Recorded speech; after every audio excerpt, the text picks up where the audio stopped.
Useless. That's the word my husband used to describe me for 10 years. 10 years of waking up before dawn. 10 years of keeping his house spotless. 10 years of raising his children, cooking his meals, washing his dirty drawers. And every single day, sometimes twice a day, he looked me in my face and called me useless.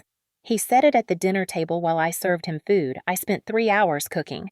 He said it at church in front of the deacon board. He said it to his mama, who laughed and agreed. He said it to his mistress while they laid up in hotel rooms I was paying for without even knowing it. Useless. Worthless. Nothing. But here's what my husband didn't know about his useless wife. I have a degree from Howard University, graduated magna cum laude. I'm a certified public accountant. I'm a certified fraud examiner. I spent 5 years at Deloitte, one of the biggest accounting firms in the world, investigating financial crimes. And for the past 3 years, while he thought I was too stupid to balance a checkbook, I was auditing him. Every transaction, every hidden account, every lie. I built an 847-page file, cross-referenced, footnoted, professional, the kind of work that sends people to federal prison. My husband thought he was married to a doormat. He was married to his worst nightmare. So when he stood up in that courtroom, looked at the judge, and said the words, "Your Honor, my wife is useless. She has no skills. She contributed nothing to this marriage," I just smiled. Then I stood up, opened my briefcase, and watched his entire world collapse. If this story is for you, if you've ever been told you're not enough, if you've ever been made to feel small, hit that subscribe button right now. Like this video. And tell me in the comments, what's the worst thing someone said about you that you're going to prove wrong? Now, let me tell you exactly how a useless housewife took down a millionaire. Let me take you back 12 years, because every storm has a beginning, and mine started with a smile. I was 26 years old, working at Deloitte in their forensic accounting division. For those who don't know, forensic accountants are basically financial detectives. We find money people try to hide. We uncover fraud. We follow paper trails that criminals think they buried. And I was good at it. Real good. I was pulling in $95,000 a year with a clear path to partner. I had my own apartment in Midtown. I drove a car I paid for myself. I answered to nobody. I was building something. Then I met Raymond Carter at a corporate gala. He walked up to me at the bar, this tall, handsome man in a custom suit. Smile that could light up a room. Confidence that made you feel like you were the only woman he'd ever seen. He asked me what I did for a living, and when I told him I was a forensic accountant, you know what he said? "A woman as smart as you shouldn't have to work so hard." I thought it was a compliment. Looking back now, that was my first warning sign. But I was young. I was hopeful. I wanted what my mama had with my daddy before he passed. A partner. A family. A home filled with love. Raymond was everything I thought I wanted. He owned a real estate development company, Carter Development, LLC. He took me to nice restaurants, bought me flowers every week, opened doors, pulled out chairs, called me beautiful, called me brilliant, called me the woman he'd been waiting for his whole life.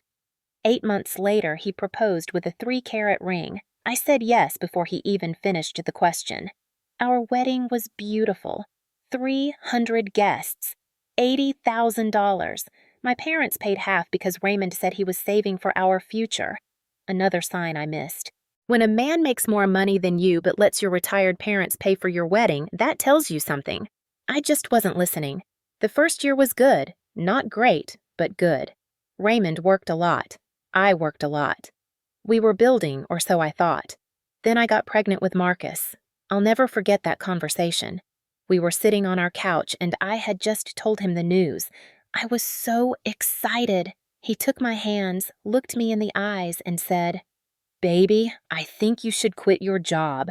I froze. Quit? I'd worked so hard. I was about to make senior associate. He kept talking. He said, "I make more than enough for both of us. You don't have to work anymore. Don't you want to be there for our baby? Don't you want to be a good mother?" That question. Don't you want to be a good mother? He weaponized motherhood against me before my child was even born. I tried to explain. I could take maternity leave. I could work part-time. Other women did it, but Raymond kept pushing. He said his mother stayed home and raised him right. He said women who work miss their children growing up. He said if I really loved our family, I'd put them first. So I quit. I gave up $95,000 a year. I gave up my path to partner. I gave up my independence. I gave up everything I had built because I thought I was choosing my family. What I didn't know was that I wasn't choosing anything. I was being isolated. I was being controlled. And I was walking into a cage I wouldn't even recognize for years. After Marcus was born, things changed. Slowly at first. So slowly I didn't even notice. It started with small comments. I'd make dinner and Raymond would take one bite and say, "This is a little salty baby. You know I don't like salt." And I'd apologize and try to do better. Then it was the house. Why isn't the living room clean? You're home all day. What do you even do? I was breastfeeding a newborn. I was sleeping 2 hours a night. I was recovering from childbirth, but apparently that wasn't enough. I should have had a spotless house too. By year 2, the comments got sharper. "You're lucky I married you. You don't contribute anything to this household. My mama warned me about women like you. I tried to talk to him about it. I told him his words hurt. You know what he said? He said I was too sensitive. He said he was just being honest. He said if I couldn't handle constructive criticism, that was my problem. So I learned to be quiet. I learned to be smaller. I learned to apologize for things that weren't my fault just to keep the peace. Then Asia was born, and things got even worse. Now I had 2 children, a husband who worked late every night, a house to maintain, meals to cook, and nobody to help. Raymond's contribution to parenting was writing checks. He paid for things. That's it. He didn't change diapers. He didn't do midnight feedings. He didn't know our pediatrician's name. But somehow I was the one not doing enough. Year 5 is when his mother moved in. Mother Washington, as she insisted I call her. She showed up with 2 suitcases and announced she was staying for a few weeks to help with the kids. That was 8 years ago. She never left. Now, I wasn't just taking care of my husband and children. I was taking care of a grown woman who treated me like hired help. She criticized my cooking every single night. Too salty, too bland, too spicy, not spicy enough. She complained about how I cleaned. She told Raymond I was neglecting him. She told her church friends I didn't appreciate her son. And Raymond, he never once defended me. Not once. Whenever I brought it up, he'd say, "That's my Mama Denise. You need to respect her." Respect. That word lost all meaning in that house, because respect only flowed one direction, toward Raymond, toward his mother, never toward me. By year 7, I had become a ghost in my own home. I woke up at 5 in the morning. I made breakfast for everyone. I packed lunches. I drove the kids to school. I cleaned. I did laundry. I grocery shopped. I cooked dinner. I helped with homework. I bathed the kids. I put them to bed. Then I cleaned up from dinner. Then I laid out everyone's clothes for the next day. I collapsed into bed around midnight, and 3 hours later I did it all again. Raymond slept until 9 most days. He went to his office around 11. He came home at 7 expecting dinner on the table. He ate. He watched TV. He went to bed. That was his contribution. He went to work. Sometimes. And every single day, at least once, he reminded me how useless I was. "You're lucky I keep you around. Where would you be without me? You can't do anything right." I started to believe it. That's the thing about hearing something every day for years. Eventually, it seeps in. Eventually, you start to think maybe he's right. Maybe I am useless. Maybe I am nothing. Maybe I really would be lost without him. I forgot who I was. I forgot that I graduated magna cum laude from Howard. I forgot that I was one of the best forensic accountants at Deloitte. I forgot that before Raymond, I was somebody. He erased me. Slowly. Methodically. Until I looked in the mirror and didn't recognize the woman staring back. That's what abuse does. People think abuse is hitting. And yes, hitting is abuse. But there's another kind. The kind that uses words instead of fists. The kind that breaks you down so gradually you don't even feel yourself breaking. The kind that convinces you to give up everything you are until you're nothing but a shell holding up someone else's life. That was my marriage. For 10 years, that was my life. But here's what Raymond didn't count on. Here's what he never saw coming. Even when I was at my lowest, even when I believed every horrible thing he said about me, there was a small voice in the back of my head, a tiny flame that never went out. And that voice kept whispering, "This isn't right. This isn't love. And one day, you're going to prove him wrong. I just needed to figure out how." It started by accident. Year 3 of my marriage, I was putting away Raymond's laundry when something fell out of his suit pocket, a credit card statement. Now I thought I knew all our accounts. Raymond handled the finances, which should have been my first clue that something was wrong. I'm a trained accountant. I should have been managing our money. But he insisted. He said it stressed me out. He said he didn't want me to worry about bills. He said he was protecting me. What he was really doing was hiding things. I looked at that statement and my heart stopped. There were charges I'd never seen before. A jewelry store, $4,200. I didn't get any jewelry. A restaurant called Le Bernardin, $890. He never took me anywhere that nice. A hotel in Manhattan, $520. He told me he was at a conference in Boston that week. I sat on the floor of our closet holding that paper, and something inside me woke up. Something I thought Raymond had killed. The forensic accountant, the investigator, the woman who finds hidden money for a living. I told myself I was being paranoid. Maybe the jewelry was a surprise for me. Maybe the restaurant was a client dinner. Maybe I had the dates wrong about Boston. But I kept the statement. I hid it in a tampon box under the bathroom sink because I knew Raymond would never look there. And I started paying attention. Over the next few weeks, I watched. I noticed things I'd been too beaten down to see before. Raymond always went to the mailbox first. He had a separate cell phone he kept in his car. He worked late 3 nights a week, but his office building's parking garage was empty when I drove by once. I didn't confront him. A younger me might have, but I'd been married long enough to know that confronting Raymond only ended one way, with me crying and apologizing for accusing him of something. So I did what I was trained to do. I investigated. I started small. I'd go through his briefcase when he was in the shower. I'd check his car when he left it unlocked. I'd look at his computer when he forgot to log out.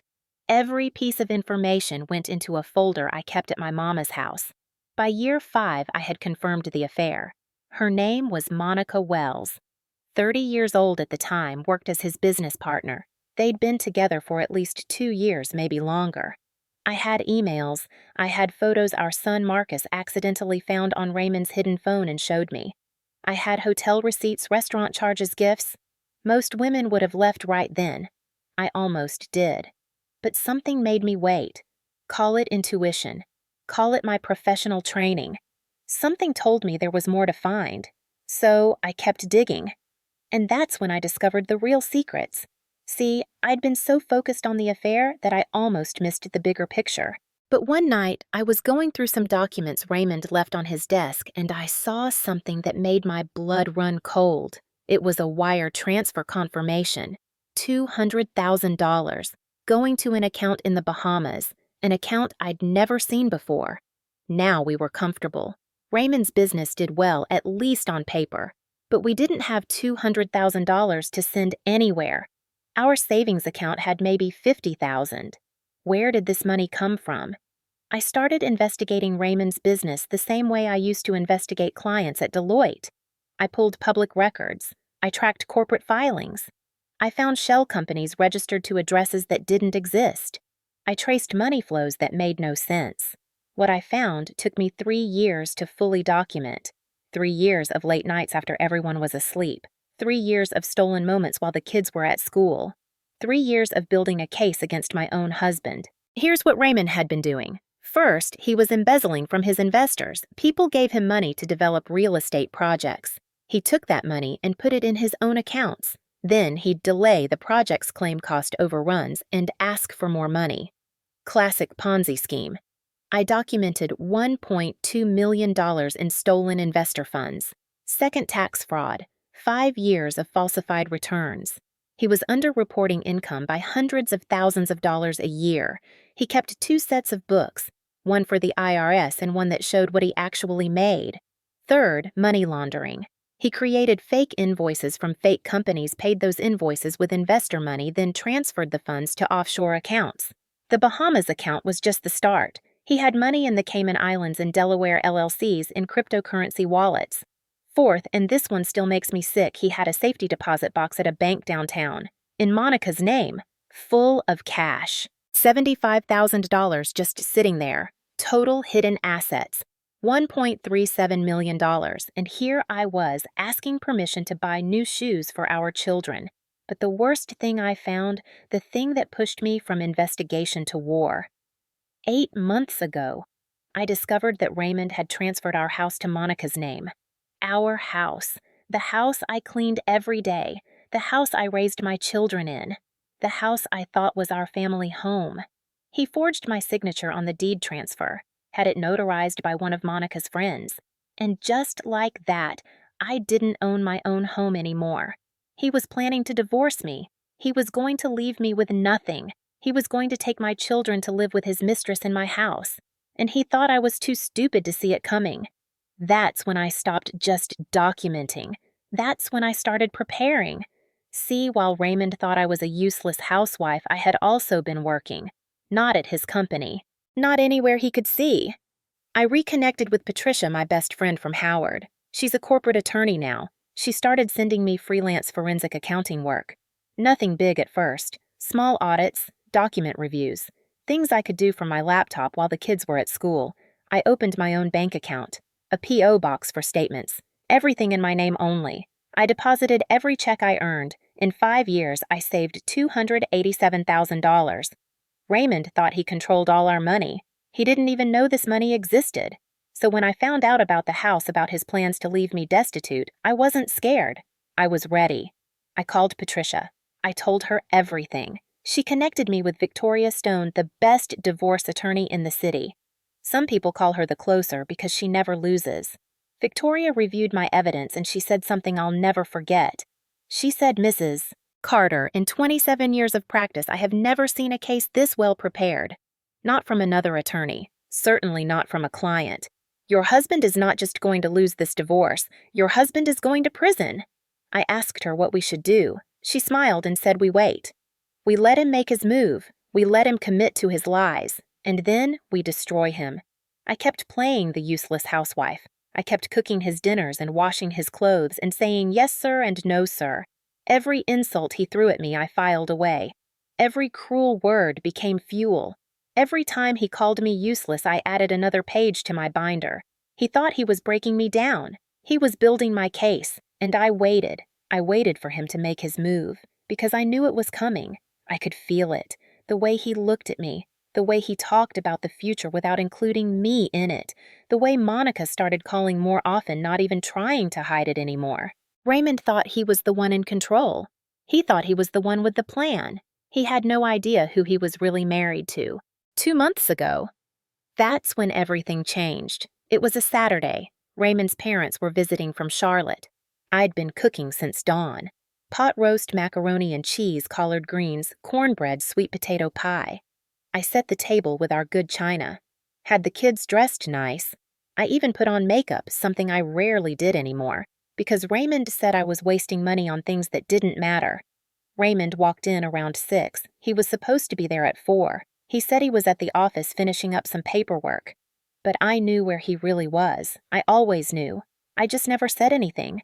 He sat down at the head of the table like a king taking his throne.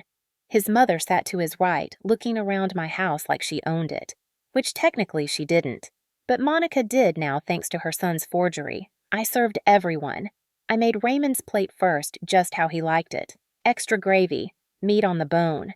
I sat down last after everyone had started eating. For a few minutes it was peaceful. His father complimented the food. The kids talked about school. I thought maybe, just maybe, we could have one nice family dinner. Then Raymond took a bite of the pot roast. He chewed slowly. He swallowed, and he pushed his plate away. "This is dry," he said. "Not to me." To his mother. Can't she do anything right? I froze. 14 hours of cooking. 14 hours on my feet. And he couldn't even pretend to be grateful. His mother shook her head. "I don't know why you put up with it, Raymond. You work so hard. You deserve better."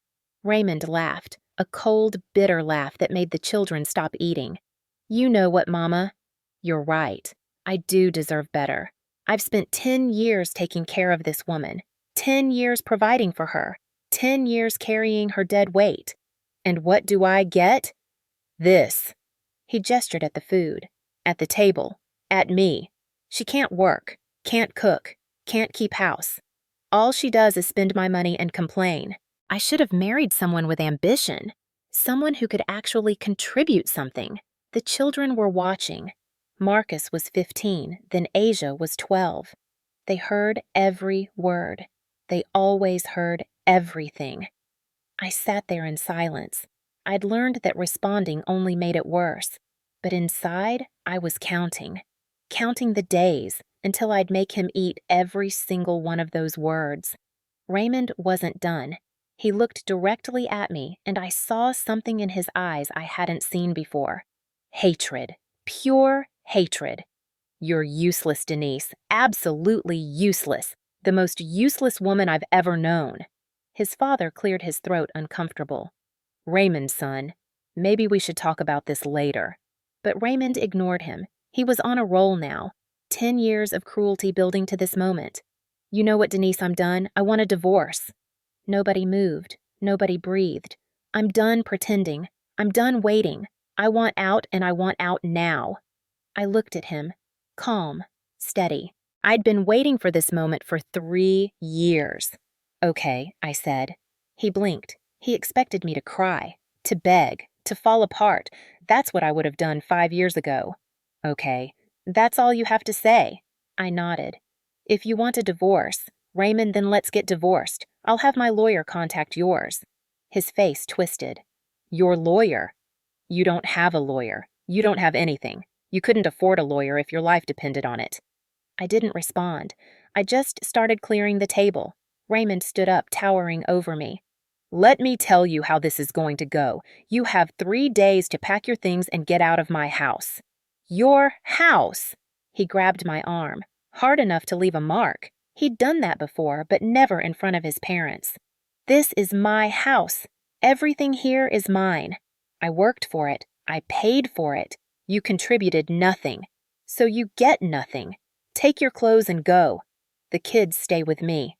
I looked down at his hand on my arm. Then I looked up at his face. Raymond, I said quietly so only he could hear. You might want to check the deed on this house before you start making threats. Something flickered in his eyes. Confusion. Then anger. What did you say? I said the deed to this house is in my name. My grandmother left me the down payment. The mortgage comes out of an account with my name on it. Legally, this is my house. Not yours. He squeezed tighter. His parents were watching horrified. The children had fled to the kitchen. You think you're smart? He hissed. You think you can fight me? I'll bury you, Denise. I'll take everything. I'll take the kids. By the time I'm done, you'll be living in a shelter begging for change. He released my arm and stormed out. Seconds later, I heard his car peel out of the driveway. Going to Monica, no doubt. Going to plan my destruction. His parents left an hour later. His mother hugged Raymond's place at the table where he sat before saying, I always knew you weren't good enough for my son. When the house was finally empty when the kids were in their rooms, I sat at that same table and I made a phone call. Patricia answered on the first ring. She was waiting. She knew this day would come. It's time, I said. He wants 3 days. Let's give him the surprise of his life. That night, I went to my mama's house. I retrieved the binder.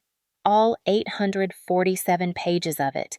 Evidence of embezzlement. Evidence of tax fraud. Evidence of money laundering. Evidence of forgery. Evidence of theft. Evidence of an affair that had been going on for 4 years. I sat in my mama's living room drinking sweet tea, going through every page. Baby, my mama said, are you sure about this? Once you start, there's no going back. I thought about what Raymond said. Useless. The most useless woman he'd ever known. I thought about 10 years of cleaning his house, raising his children, cooking his food, washing his clothes, tolerating his mother, and being told every single day that I was nothing. I looked at my mama and smiled. He wanted a divorce. He's going to get one. Then I flipped open my laptop and did something I'd been waiting 3 years to do. I sent an anonymous tip to the IRS Criminal Investigation Division. I attached just enough evidence to get their attention. Raymond Carter, owner of Carter Development LLC, suspected of tax evasion and fraud. I suggest you look at his offshore accounts. Within 2 weeks, they'd have him under investigation. Within a month, they'd be building a federal case. He didn't know it yet, but while he was planning to leave me with nothing, the government was preparing to take everything he had. Useless. Let's see how useless I am when the FBI shows up at his door. The next few days were strange. Raymond came and went, barely speaking to me. He was confident, smug. He thought he had already won. He'd been to a lawyer, filed divorce papers, started moving money around even more frantically now. What he didn't know was that I could see every transaction. I had access to accounts he thought were secret. Every dollar he moved, I documented. Every conversation he had with Monica I knew about because our son was still recording on his phone. Victoria called me 3 days after the dinner. She said, "We're ready to file." "Are you?" I said, "What about the house?" "He transferred it to his mistress." She laughed, a rich, confident laugh. "Honey, that transfer is void. He forged your signature. That's a felony. Not only are you getting that house back, but Monica Wells is looking at criminal charges." I closed my eyes. 10 years of pain, 10 years of being called nothing. And now, finally, I was about to show Raymond exactly who he married. File everything I told Victoria, and don't hold back.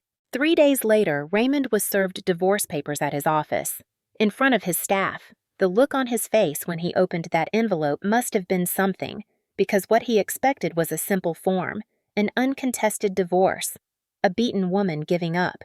What he got was a 47-page counterfiling that listed every crime he'd committed, demanded every penny he'd hidden, and requested full custody of our children on grounds of financial abuse and fraud.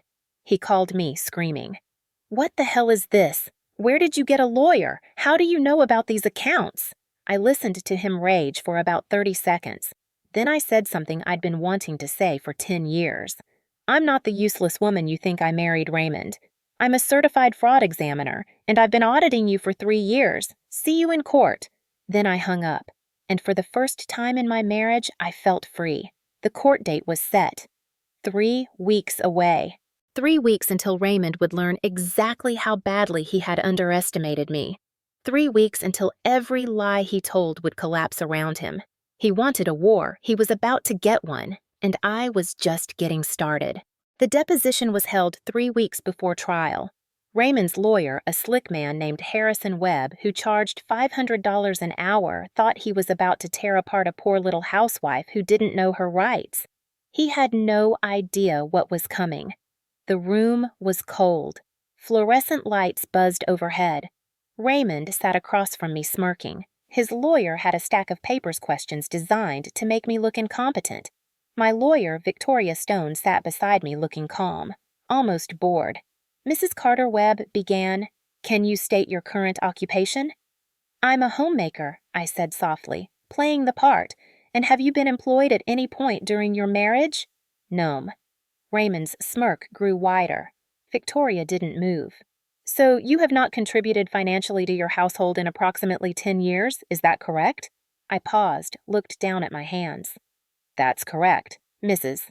Carter. Do you have any professional skills or certifications?" I could have destroyed him right then. Pulled out my CPA license, my CFE credential, my degree from Howard, but Victoria had been clear. Let them commit to their lies first. Let them build their case on sand. I said I can cook. I can clean. I take care of my children. Raymond actually laughed, out loud, in a legal deposition. His lawyer didn't stop him. Webb continued, "Do you understand financial documents, Mrs. Carter, tax returns, investment statements, bank records?" I shook my head slowly. "Not really. My husband handles all of that. I don't have access to most of our accounts." That part was actually true at one point. Raymond had locked me out of everything. What he didn't know was that I had found other ways to access what I needed. Webb was enjoying himself now. He thought he was winning. "So you rely entirely on your husband for financial support?" "Yes." "And you have no savings of your own. I have what's in our joint account." Raymond nodded, satisfied. He'd already drained that account, of course. moved everything to accounts he thought I couldn't see. What he didn't know was that I had $287,000 in an account he'd never heard of, an account that was entirely mine. Webb wrapped up his questions looking pleased. He thought he'd established that I was helpless, dependent, useless just like Raymond always said. Then it was Raymond's turn. Victoria stood up. "Mr. Carter, I have just a few questions." Raymond straightened his tie. Confident, arrogant, sure he had this in the bag. "Have you been faithful to your wife throughout your marriage?" He didn't even hesitate. "Absolutely. 100% faithful." Victoria wrote something down. "And all marital assets are held in your name alone." Raymond nodded. "Yes. My wife wasn't capable of managing finances, so I handled everything." "I see. And what would you estimate your total net worth to be?" "Around $400,000. My business has done well, but I've also had expenses. Maintaining a home, supporting a family." He gestured toward me. "Supporting a wife who doesn't work. 400,000. Such a specific number, such a deliberate lie. He had 1.37 million hidden in accounts from the Bahamas to Delaware. But sure, 400,000. Victoria nodded. "And the family home, that's in your name as well." "It's always been in my name," Raymond said smoothly. "I purchased it before we were married. It's my separate property." That was the moment I knew we had him. That lie right there. The house was purchased 3 years into our marriage. The down payment came from my grandmother's inheritance. The deed had been in my name until 8 months ago when he forged my signature. He was lying, under oath, on the record. Victoria didn't react. She just said no further questions. Webb looked triumphant as we gathered our things. He shook Raymond's hand like they'd just won the championship. Raymond winked at me as he walked out. Winked, like this was a game and he'd already scored the winning point. I kept my face blank, but inside I was smiling. Because everything Raymond had just said was recorded, every lie was documented, and in 3 weeks I was going to play that recording in court right before I destroyed his entire world. That night, Victoria called me. He committed perjury at least 4 times, she said. The affair, the assets, the house, the net worth, all lies, all provable. What happens now? Now we prepare for trial. We don't reveal anything until we're in that courtroom. Let him think he won today. Let him get comfortable. And then we show the judge exactly who Raymond Carter really is. I hung up and sat in the dark for a long time. 10 years of marriage, 10 years of insults, 10 years of being told I was worthless. 3 more weeks. 3 more weeks of playing the useless housewife. Then Raymond would learn the truth. 2 weeks before the trial, my son Marcus came to me with something that broke my heart and gave me strength at the same time. He was 16 years old, tall like his father but with my eyes, my grandmother's eyes. He walked into my room after dinner, closed the door, and sat on the edge of my bed. "Mom," he said, "I need to show you something." He pulled out his phone, an old one, not the one Raymond bought him. A phone I didn't even know he had. "I've been recording," he said, "for 2 years.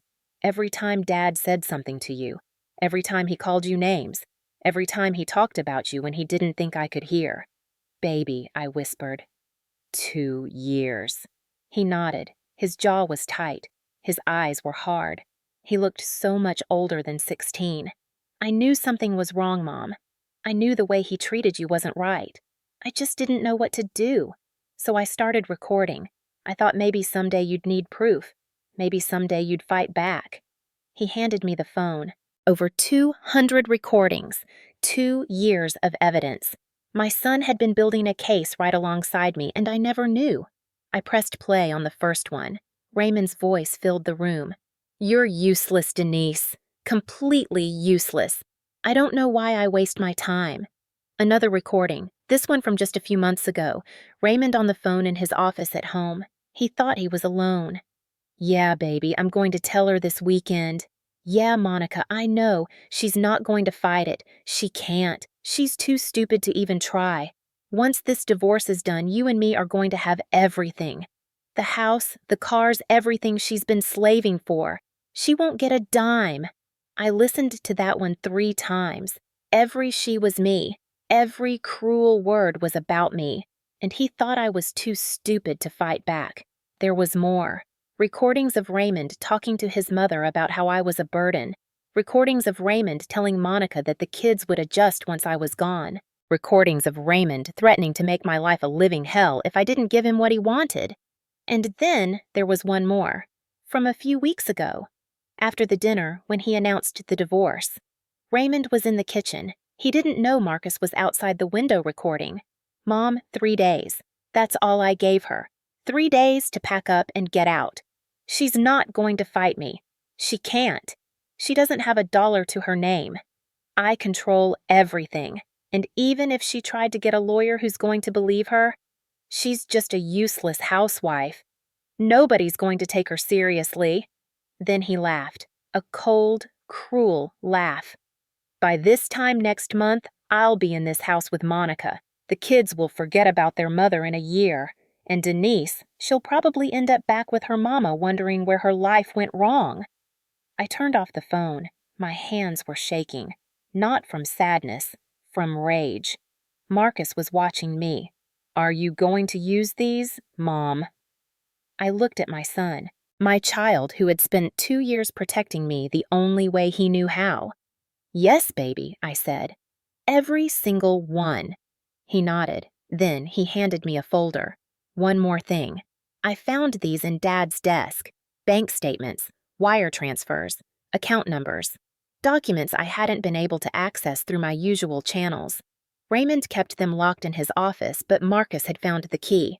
Dad thinks I don't pay attention, Marcus said. But I see everything. I know about Monica. I know about the money. I know he's been stealing from you, Mom. I pulled my son into a hug, held him tight. When did you grow up? I asked. He hugged me back. When I had to, he said. The next night Asia came to me. She was only 13, but in some ways she was the oldest soul in our house. She didn't have recordings. She had drawings. Asia had been drawing since she could hold a crayon. It was how she processed the world. And her sketchbook, the one she never let anyone see, told the story of our family in ways words never could. She sat next to me and opened the book slowly. The first drawing was our family at dinner. Raymond at the head of the table, mouth open, clearly yelling. Me sitting small hunched eyes down. The children on either side looking scared. The next one was me in the kitchen. Alone. Crying. Surrounded by pots and pans. Then Raymond and another woman. Standing close, holding hands. The woman had blonde hair. Monica. Then me again, sitting by a window, looking out, looking trapped. And finally the last drawing, the one that made me cry. It was me, standing tall, head high. Behind me was an open door, light streaming through, and I was walking toward it. That's you, Mom, Asia said quietly. That's who you're going to be. I looked at my daughter, my baby who had seen too much and understood even more. Can the judge see these? She asked. I want him to know what our house is really like. I want him to know that you're not useless. You're the only one who's ever taken care of us. I held my daughter close. I'll make sure he sees, I promised. That night I called Victoria. I told her about the recordings, about the documents Marcus found, about Asia's drawings. Victoria was quiet for a long moment. Then she said, Denise, do you realize what you have? I think so. You have everything. The financial fraud, the affair, the abuse, the perjury from the deposition, and now you have your children's testimony. Children who have been witnessing and documenting for years. So what do? We end him. We don't just win this divorce. We make sure Raymond Carter never hurts another woman again. We make sure he loses everything. The money, the kids, his freedom. His freedom. Victoria's voice was steel. I've been in touch with Agent Williams at the IRS. They've been investigating since your anonymous tip. Between what they've found and what you have, Raymond is looking at federal charges, tax evasion, wire fraud, money laundering. He's not just losing the divorce, Denise, he's going to prison. I closed my eyes. 10 years. 10 years. of being called useless. And now, in 3 weeks, I was going to prove exactly how capable I was. 3 more weeks of pretending, 3 more weeks of playing the part. Then the curtain would drop and Raymond would finally see who he was really dealing with. The most useless woman he ever knew was about to become his worst nightmare. 1 week before the trial, I called a meeting, not at my house. Raymond had eyes everywhere. We met at Patricia's condo downtown. Patricia Morrison, my best friend since freshman year at Howard. Corporate attorney now doing mergers and acquisitions for a big firm. She knew about my secret work because she'd been sending me freelance projects for 5 years. She knew about Raymond because she'd watched him dim my light for 10 years. Also, there was Gloria Hayes, my neighbor from 3 houses down, paralegal for 20 years. She was the one who first told me she'd seen Raymond with Monica. I thought she was lying at first, wished she was lying. But Gloria didn't lie about things like that. She'd been helping me track public records ever since. And of course, Victoria Stone, the closer, the woman who was about to dismantle my husband's entire existence. My mama was there too, Mama Ruth, 70 years old but sharper than anyone in the room. She'd been storing my documents at her house for 3 years. She never asked questions. She just kept everything safe and told me she'd be ready when I needed her. Victoria spread everything across Patricia's dining room table. It looked like a war room, which I suppose it was. "All right, ladies," Victoria began. "Let's go through what we have." She started with the financial crimes. 800 pages of documentation, bank statements, wire transfers, shell company records, offshore accounts, fake invoices. Raymond Carter has been running a fraud operation for at least 5 years, Victoria explained. He's stolen $1.2 million from investors. He's hidden $1.37 million from the IRS. He's committed tax fraud, wire fraud, and money laundering. Patricia whistled low. "Girl, when you said you were auditing him, I didn't know you meant like this." I shrugged. "Once an accountant, always an accountant." Victoria moved to the next pile. Affair evidence. 4 years of emails between Raymond and Monica. Hotel receipts, restaurant charges, photos our children found, recordings of Raymond talking about Monica. "This establishes dissipation of marital assets," Victoria said. "He spent tens of thousands of dollars on this woman while telling his wife she couldn't buy new shoes for the kids." Gloria shook her head. "Trifling. Absolutely trifling." Next was the house. Victoria showed us the deed transfer, the forged signature, the handwriting analysis proving it wasn't mine. "This is a felony," she said. "Forgery. Fraud. And it voids the transfer entirely. The house is still legally Denise's." I thought about Raymond telling me to pack up and leave his house, the house that was never his to begin with. Then came the recordings. Marcus's recordings from 2 years of careful documentation. Raymond calling me useless. Raymond talking to Monica about taking everything. Raymond threatening to destroy me. "These establish verbal abuse and demonstrate his state of mind," Victoria said. "He planned this. He thought he could get away with it because he believed his wife was too stupid to fight back." Mama Ruth spoke up for the first time. "He called my granddaughter stupid multiple times," Mrs. Ruth Victoria confirmed. "On tape." My mother's face went hard. "Good. Then he deserves everything that's coming to him." Finally, Victoria got to the federal case. "I've been in communication with IRS Criminal Investigation," she said. "Agent Marcus Williams is leading the case. They've been building evidence since Denise's anonymous tip 6 months ago. They have enough for an arrest warrant." Gloria leaned forward. "They're going to arrest him at the right moment." Victoria smiled. "We've coordinated with Agent Williams. The federal case will intersect with our civil case at the most impactful moment." Patricia looked at me with new eyes. "Denise, you've been planning this for how long?" 3 years, I said quietly. "Since I found out about the offshore accounts." The room went silent. "You let him call you useless for 3 years," Patricia said slowly, "while you were building the case that would send him to prison." I nodded. Every insult was fuel. Every cruel word reminded me why I was doing this. My mother reached over and took my hand. "I raised a warrior," she said. "A patient, strategic warrior." Victoria gathered everything back into organized folders. Here's how the trial will go. Raymond's lawyer will present his case first. They'll paint Denise as a dependent, unemployable housewife who contributed nothing to the marriage. They'll claim Raymond is a successful businessman who deserves to keep his assets. She smiled. And we'll let them. We'll let them build their entire case on a foundation of lies. And then we'll present our evidence. Every piece. In order, systematically. First, we establish Denise's true credentials. CPA, CFE, former Deloitte forensic accountant. Then we show her hidden income. $287,000 saved on her own. Then we present the fraud evidence. Embezzlement, tax evasion, money laundering. Then the affair. 4 years of betrayal. Then the house. Forgery. Fraud. Then the children's testimony, the recordings, the drawings. And finally, when Raymond is sitting there realizing his entire world is collapsing, Agent Williams will enter the courtroom with federal arrest warrants. Gloria started laughing. Oh my God, you're going to destroy him, in public, in front of a judge, with his own crimes. Victoria nodded. When we're done, Raymond Carter won't just lose this divorce. He'll lose everything. His money, his business, his reputation, his freedom. Patricia raised her glass. To the most useless housewife in America. Everyone laughed. Everyone except me. I wasn't laughing, I was thinking. Thinking about 10 years of being small. 10 years of apologizing. 10 years of believing I was nothing.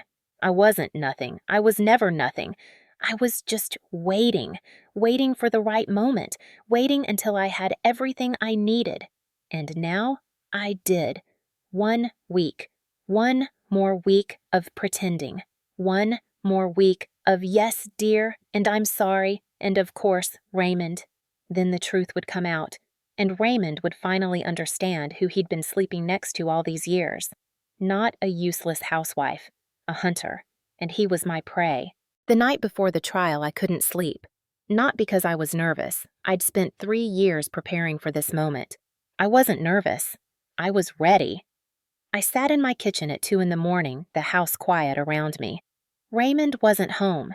He'd been staying with Monica more and more, already moving into the life he thought he was about to have. The life where I didn't exist.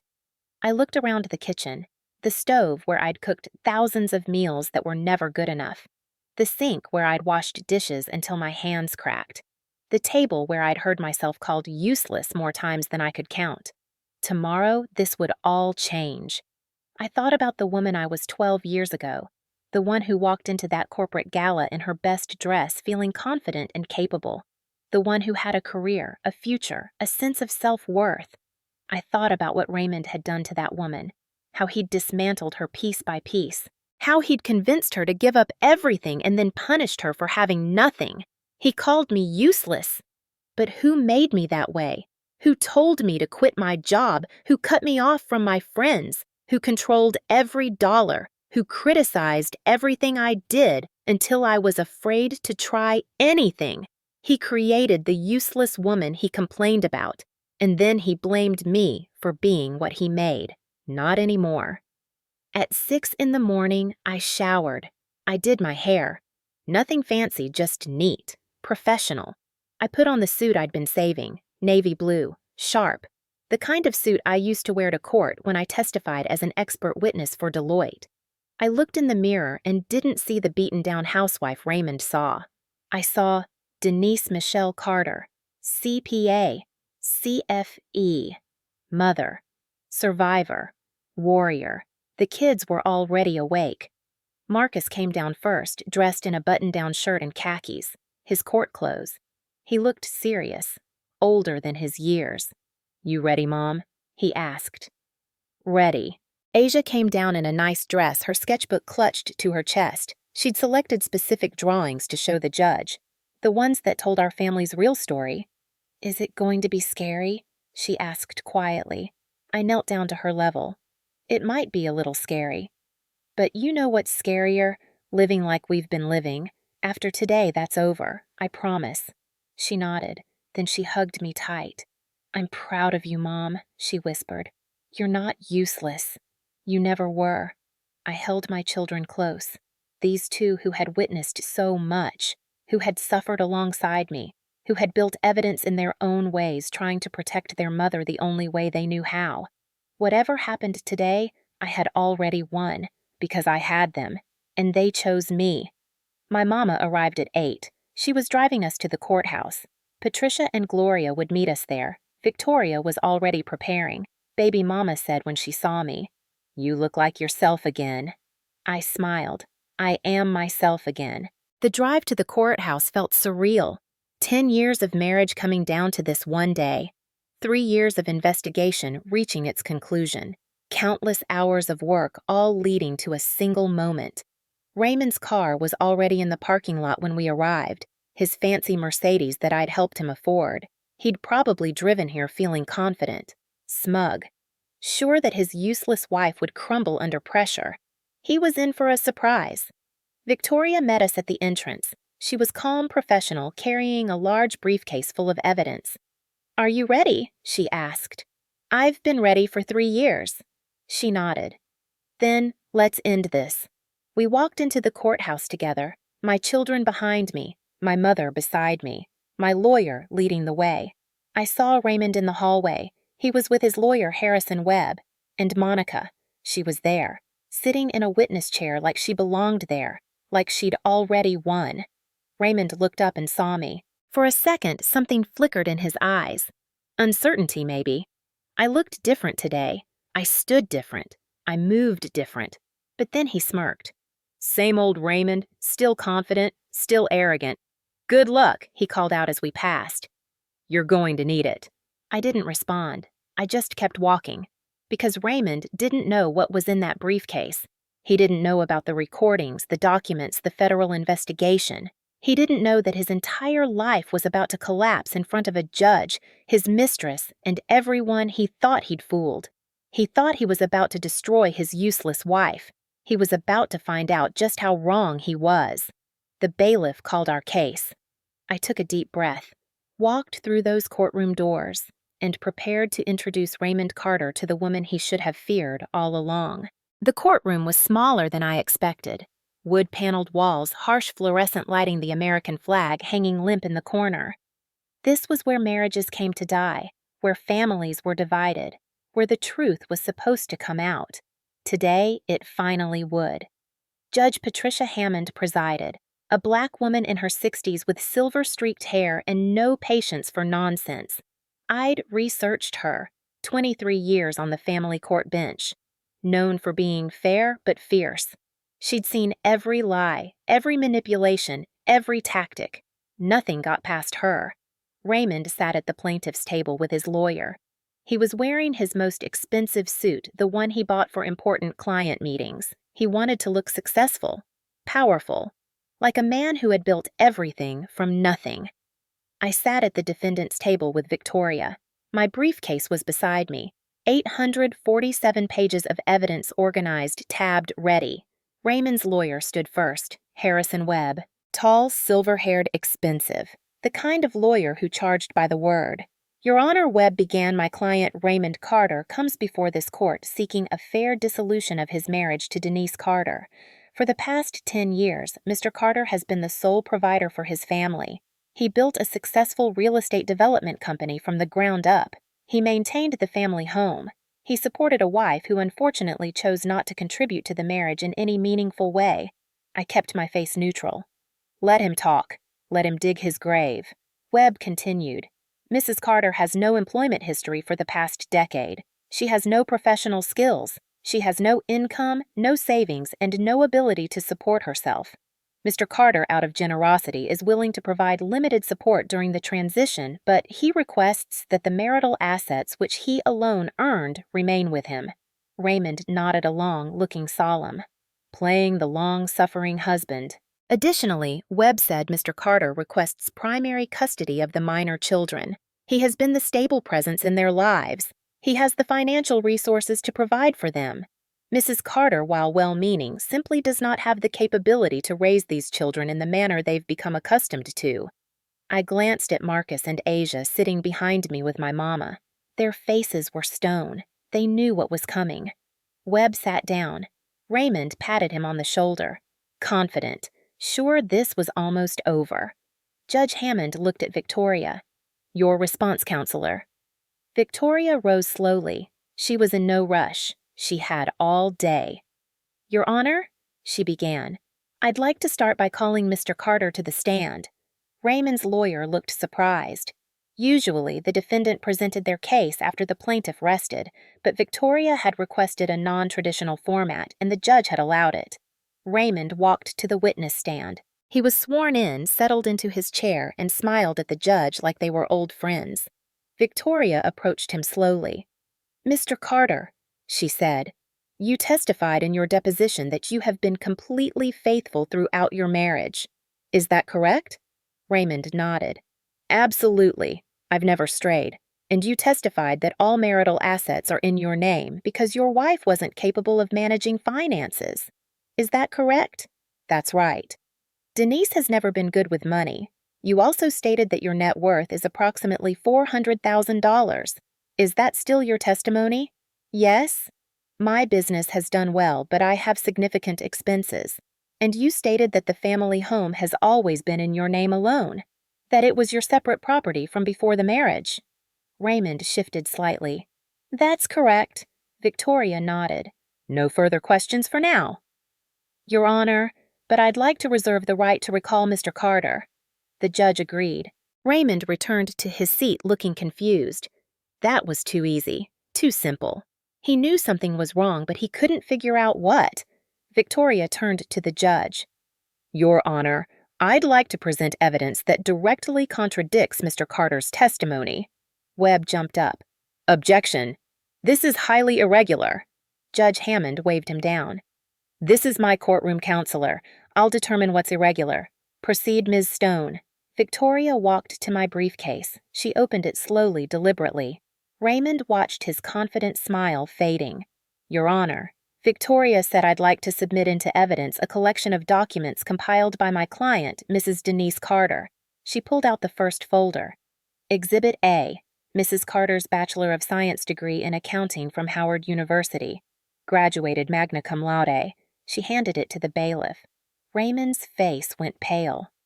"Exhibit B, Mrs. Carter's Certified Public Accountant license. Active and in good standing." Exhibit C, Mrs. Carter's Certified Fraud Examiner credential. One of only 60,000 professionals worldwide with this designation. Exhibit D, Mrs. Carter's employment records from Deloitte and Touche, one of the largest accounting firms in the world. She worked in their forensic accounting division for 5 years before her marriage. The courtroom was silent. Raymond stared at me like he'd never seen me before, which in a way he hadn't. Victoria continued. "Mr. Carter testified that his wife has no professional skills. In fact, his wife is a trained financial investigator. She has spent the last 3 years applying those skills to an extensive audit of Mr. Carter's business and personal finances." She paused. Let that sink in. Then she pulled out the next folder. "And what she found, Your Honor, changes everything." Victoria spread the documents across her table like a dealer laying out cards. "Your Honor," she said, "let's start with Mr. Carter's claim that he's been faithful." She held up a thick folder. Exhibit E, 4 years of emails between Mr. Carter and Monica Wells, romantic correspondence, planning sessions, discussions of their future together. Raymond's lawyer was on his feet. "Objection! How did she obtain these?" Victoria smiled. "Mr. Carter left his email logged in on the family computer, a computer in the marital home that Mrs. Carter has every right to access." Judge Hammond nodded. "Overruled. Continue." Victoria pulled out another stack. Exhibit F, credit card statements showing charges at hotels where Mr. Carter stayed with Ms. Wells. Exhibit G, receipts from jewelry stores for items Mrs. Carter never received. Exhibit H, restaurant charges at establishments Mrs. Carter was never taken to. She looked at Raymond. "In the past 4 years alone, Mr. Carter has spent approximately $62,000 on his affair. $62,000 of marital assets dissipated on infidelity." Raymond was sweating now. His lawyer was frantically taking notes. "But that's just the beginning," Victoria continued. "Let's talk about the money." She lifted a massive folder. "The one I'd spent 3 years building. Mr. Carter testified his net worth is $400,000. That is a lie." The truth is far more complicated and far more criminal. Exhibit 1. Bank statements from First Caribbean International Bank in the Bahamas. An account in Mr. Carter's name containing $800,000. Raymond's lawyer dropped his pen. Exhibit J. Corporate filings for 3 shell companies registered in Delaware. These companies have no employees, no offices, and no legitimate business purpose. They exist solely to move money. Exhibit K. Wire transfers totaling $1.2 million from Carter Development LLC to these shell companies and then to offshore accounts. This money came from investors who believed they were funding real estate projects. The projects were never completed. The money was stolen. I watched Raymond's face. The confidence was gone. The smug smile was gone. He looked like a man watching his own execution. But Victoria wasn't done. Exhibit L. 5 years of tax returns. Mr. Carter filed these with the IRS. And Exhibit M. Mr. Carter's actual books, the ones he kept hidden showing his real income. The discrepancy, over $300,000 per year. That's tax fraud, Your Honor. Judge Hammond was leaning forward now, her face stern. And the house, Victoria said. Mr. Carter claimed it was his separate property. Let me show you the truth. Exhibit N. The original deed to the property dated 3 years after the marriage, purchased with an $80,000 down payment from Mrs. Carter's inheritance. The deed was in her name. Exhibit O. A deed transfer from 8 months ago moving the property into the name of Monica Wells. Victoria held up a document. Exhibit P. A handwriting analysis proving that the signature on the deed transfer was forged. Mrs. Carter never signed this document. Her signature was faked. She looked at Raymond. That's forgery, Mr. Carter. A felony. You stole your wife's house and gave it to your mistress. Raymond stood up. Your Honor, this is ridiculous. She's lying. She's making all of this up. Judge Hammond's voice was ice. Sit down, Mr. Carter. You'll have your chance to respond. But Victoria still wasn't done. Your Honor, she said I'd like to call Marcus Carter to the stand. My son walked forward, 16 years old, tall, serious. He took the oath and sat down. Marcus, Victoria said gently, you've been recording conversations in your home for the past 2 years. Is that correct? Yes, ma'am. Why did you do that? Marcus looked at his father. Because I wanted proof of how he treated my mother, in case she ever needed it. Victoria handed a flash drive to the bailiff. Your Honor, Exhibit Q, over 200 recordings made by Marcus Carter in the family home. I'd like to play just a few excerpts. The courtroom speakers crackled to life. Raymond's voice.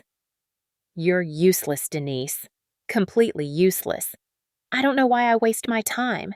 Another recording. Once I get rid of her Monica, we'll have everything. She's too stupid to even try to fight me. Another. She'll probably end up back with her mama wondering where her life went wrong. The kids will forget about her in a year.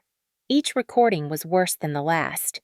10 years of cruelty concentrated into 2 hours of audio. I looked at the judge. Her face was stone, but her eyes were burning. Finally, Victoria called Asia to the stand. My 13-year-old daughter carried her sketchbook like a shield. Asia, Victoria said softly, You've been drawing pictures of your family. Can you show the judge what you've drawn? Asia opened her sketchbook. Page by page, she showed the judge her artwork. Her father yelling, her mother crying, her father with another woman, her mother sitting alone trapped. The last drawing was the one she'd shown me, her mother walking through an open door into the light. This is my mom, Asia said quietly. She's not useless. She's the only one who ever took care of us. I couldn't help it. Tears rolled down my face. Not from sadness, from pride. Victoria addressed the judge. Your Honor, Mrs. Carter requests full custody of both children. She requests ownership of the marital home, which is legally hers. She requests access to all hidden accounts which are marital assets. And she requests that Mr. Carter be held accountable for fraud, forgery, and perjury. She paused. But there's one more thing. She looked toward the courtroom doors. I believe there are some federal officers who would like to join us. The courtroom doors opened. 2 men in dark suits walked in. They moved with the calm confidence of people who had done this many times before. One was tall black with a close-cropped beard. The other was shorter white with gray at his temples. The tall man approached the judge. Your Honor, I'm Agent Marcus Williams, IRS Criminal Investigation Division. This is Agent Robert Hansen, FBI Financial Crimes Unit. We have federal arrest warrants for Raymond Carter and Monica Wells. Raymond shot to his feet. What? No. This is insane. You can't do this. Agent Williams didn't even look at him. Mr. Carter, you are under arrest for tax evasion, wire fraud, money laundering, and investor fraud. You have the right to remain silent. Anything you say can and will be used against you in a court of law. Monica screamed from the gallery. She tried to run, but Agent Hansen was faster. He had her in handcuffs before she reached the door. Ms. Wells, Agent Hansen said calmly, you are under arrest for conspiracy to commit fraud. Conspiracy to commit money laundering and accessory to forgery. You have the right to remain silent. Raymond's lawyer looked like he wanted to disappear into the floor. He gathered his papers with shaking hands. I'm sorry, Raymond, he muttered. You told me none of this was true. Raymond wasn't listening. He was staring at me. His face was red with rage. You did this, he shouted as Agent Williams cuffed his hands behind his back. You destroyed me. I stood up, slowly, calmly. I walked toward him until we were face to face. No, Raymond, I didn't destroy you. You destroyed yourself. Every lie you told, every dollar you stole, every crime you committed, that was all you. I was just watching, taking notes, building a case. I leaned in closer, so he could hear every word. You called me useless for 10 years. You said I couldn't do anything right. You said I was too stupid to understand finances. I smiled. I'm a certified fraud examiner, Raymond. Understanding finances is what I do, and I've spent the last 3 years auditing every single thing you've ever done. Raymond's face crumpled. The confident, arrogant man I'd married was gone. In his place was someone small, scared, broken. You should have been nicer to your wife, I said. You should have remembered who I was before you tried to erase me. Agent Williams pulled Raymond toward the door. As he passed, he looked back at me one more time. Denise, please, he begged. I'm sorry, I didn't mean any of it. Yes, you did. The agents led Raymond and Monica out of the courtroom. The doors closed behind them. And just like that, 10 years of marriage ended. Not with a whimper, with a reckoning. Judge Hammond cleared her throat. She looked shaken, which was saying something for a woman who'd seen 23 years of family court drama. Well, she said slowly, that was certainly something. She turned to Victoria. Stone, given what we've just witnessed, I'm prepared to rule from the bench. Does your client have anything to add? Victoria looked at me. I stood up. Your Honor, I said, my voice steady. For 10 years, I was told I was nothing. Useless. A burden. My husband systematically destroyed my self-worth while stealing from everyone around him. I looked around the courtroom, at my children watching with pride, at my mama crying quietly, at Patricia and Gloria, my sister circle, nodding encouragement. All I want is what I've already earned, my house, my children, my freedom. I'm not asking for revenge, I'm asking for justice. Judge Hammond nodded slowly.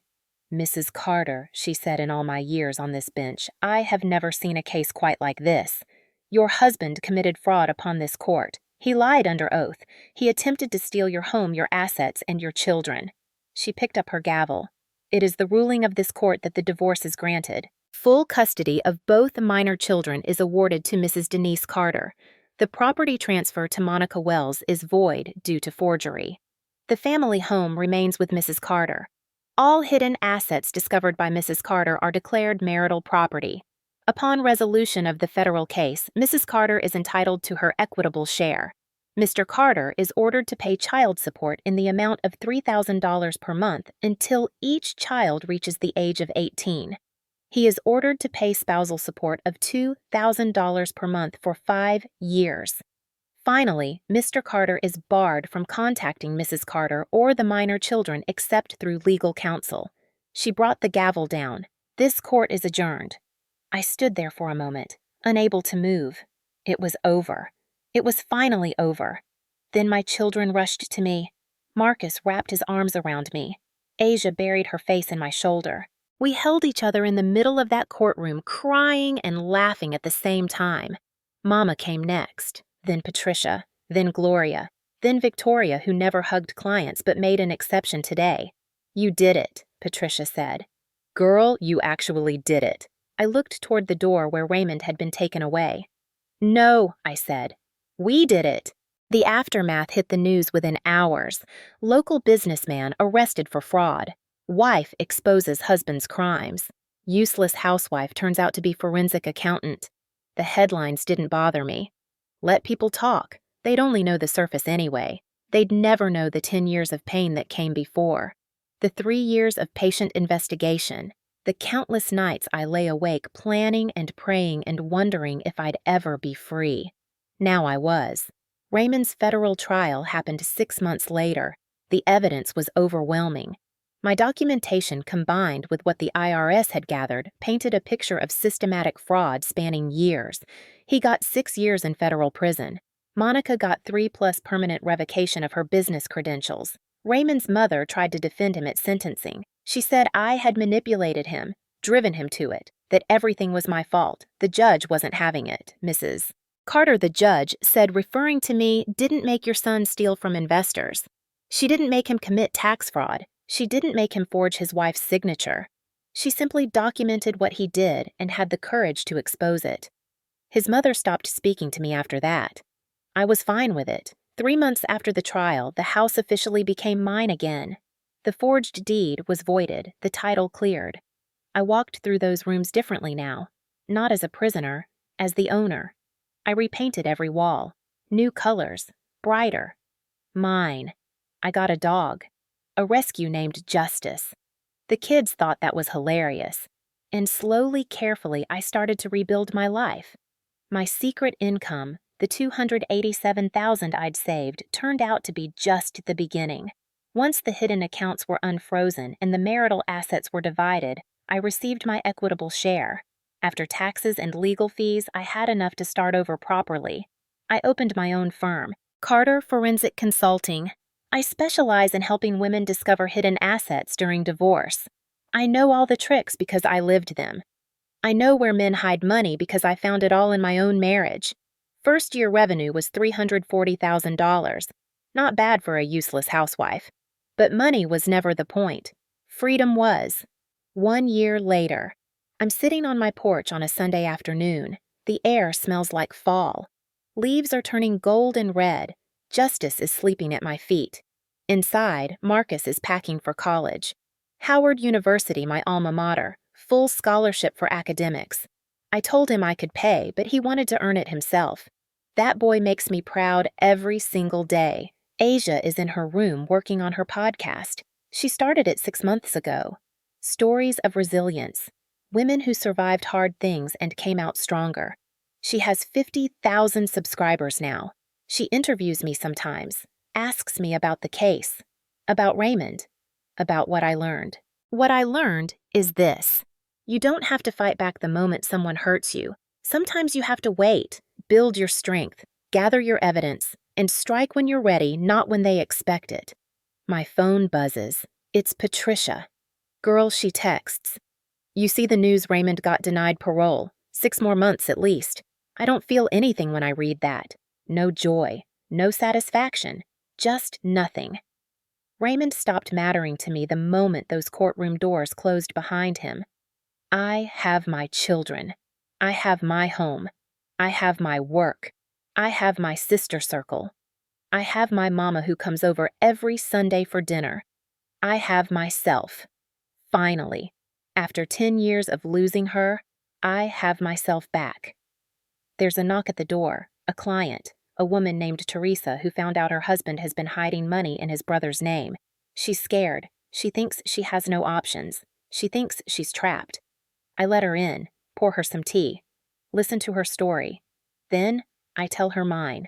I tell her how I spent a decade being called useless, how I gave up everything for a man who gave me nothing but pain, how I played the role he expected while secretly building the case that would destroy him. I tell her that she has options, that she has power, that the useless feeling isn't real, it's just what he wants her to believe. I tell her that I can help. By the time she leaves, she's standing taller. She has a plan. She has hope. That's what I do now. I give women back their hope. I help them find the money, find the evidence, find themselves, because I know what it's like to lose everything, and I know how to get it back. If you're watching this and you're in a situation like mine, hear me clearly. You are not useless. You are not worthless. You are not nothing. You might feel that way. He might tell you that every day. But feelings are not facts. His words are not truth. The truth is that you have survived things that would break most people. The truth is that you are still here, still fighting, still hoping. The truth is that inside you is a strength you haven't even discovered yet. I know because I was you. Beaten down, broken, believing every lie he told me about myself. But I'm not that woman anymore. I'm the woman who took down a millionaire with a spreadsheet. I'm the woman who won full custody with evidence I gathered myself. I'm the woman who watched federal agents handcuff her husband in open court. I'm the woman who built a business from the ashes of a broken marriage. I'm Denise Michelle Carter, and I am anything but useless. So, if you're listening, if you're trapped, if you're scared, know this. Your day is coming too. Start documenting. Start planning. Start believing in yourself again. You don't have to fight today, but you do have to prepare. Because one day, maybe not tomorrow, maybe not next year, but one day you're going to stand up. You're going to open that briefcase. And you're going to show him exactly who he underestimated. He called you useless, prove him wrong.